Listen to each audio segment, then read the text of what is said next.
நமக்கு முன்னாடி ஒரு தெளிவான ஒரு உதாரணம் இருக்கு. ஸ்பெயின் நாட்டில் 800 வருஷம் இஸ்லாமியருடைய ஆட்சி இருந்துச்சு.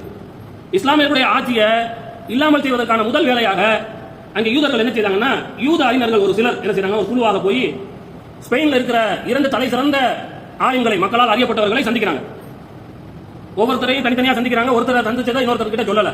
போகும்பொழுது நிறைய வெகுமதிய பரிசுகளை வாங்கிட்டு போறாங்க. போய் அவரை பத்தி நிறைய புகழாரம் பண்றாங்க. போனவங்க சொல்றாங்கன்னா, இன்னைக்கு நாட்டிலேயே எல்லாராலும் அறியப்பட்ட இமாம் நீங்க தான், நீங்க சொன்ன முழு நாட்டிலையும் அது பிரதிபலிக்குது, பெரிய கல்விமானா இருக்கிறிய, இப்படி எல்லாம் சொல்றாங்க. சொல்லி என்ன செய்யறாங்கன்னா, கஹ்ஃப் வாசிகளுடைய சம்பவத்தை சொல்லுங்களேன்னு கேட்கறாங்க. ஏன்னா எங்களுடைய நூல்லையும் அதெல்லாம் இருக்குது. அப்படிங்கிறப்போ நாங்கள் அது சம்பந்தமா தெளிவா குர்ஆன் என்ன சொல்லுன்னு தெரிஞ்சுக்கிறது வந்திருக்கிறோம் என்று கேட்கறாங்க. எல்லாம் கேட்டு முடிச்ச உடனே கடைசியாக கிளம்பு போயில வர்றோம். இருந்தாலும் ஒரு விஷயத்தை நீங்க சொல்லல, அந்த கஹ்ஃப் குகைவாசிகளுடைய நாய் ஒண்ணு, நாய் சம்பந்தமா எல்லாம் பேசலாம். நாய் வந்து அந்த கஹ்ஃப் நமக்கு தெரியும். அப்ப அந்த நாயினுடைய கலர் என்ன அப்படின்னு கேட்கறாங்க. அவர் வந்து அந்த நாயினுடைய கலர் வெள்ளைன்னு சொல்லிடுறாரு. வேற எதுவுமே பேசல. இவங்க அங்கிருந்து போயிடுறாங்க.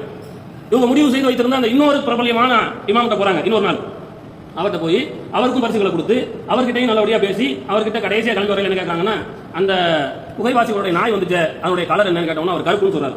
கதை சொல்லலாம், வரலாறு பதியப்பட்டிருக்கிறது. அப்போ ஒருவர் கருப்புன்னு சொல்லிட்டாரு, இன்னொருத்தர் வெள்ளைன்னு சொல்லிட்டாரு. அவ்வளவுதான்.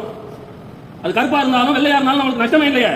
ஆனா என்ன ஆயிடுச்சுன்னா, பிறகு அந்த இரு இமாம்களை சார்ந்தவர்கள் இருவாறாக பிரிகிறாங்க. ஏன்னா மார்க்கத்திற்குள்ள ஒரு கருத்து வேற்றுமை இந்த அளவுக்கு புடிமானமா நம்மள்ட்ட வந்துருச்சுன்னா, அதனால சண்டை போட்டுக்குவோன்ற நிலைமை வந்துருச்சுன்னா, அதுக்கு பின்னாடி நம்மள்ட்ட ஒற்றுமை இருக்காது. அதுக்கு பின்னாடி நம்ம ஆள முடியாது, நாம ஆளப்படும். இதுக்கு இது ரொம்ப சிறந்த உதாரணம். அப்ப கொஞ்ச நாள் ஆகுது, பள்ளிவாசல்கள் பிரிக்கிறது. ஸ்பெயின்ல நடந்தது. பள்ளிவாசல்கள் பிரிக்கிறது. அவங்க என்ன சொல்றாங்கன்னா, கஹ்ஃப் வாசிகளுடைய நாயின் கலர் வெள்ளைன்னு சொல்றவங்க இந்த பள்ளி வரக்கூடாது.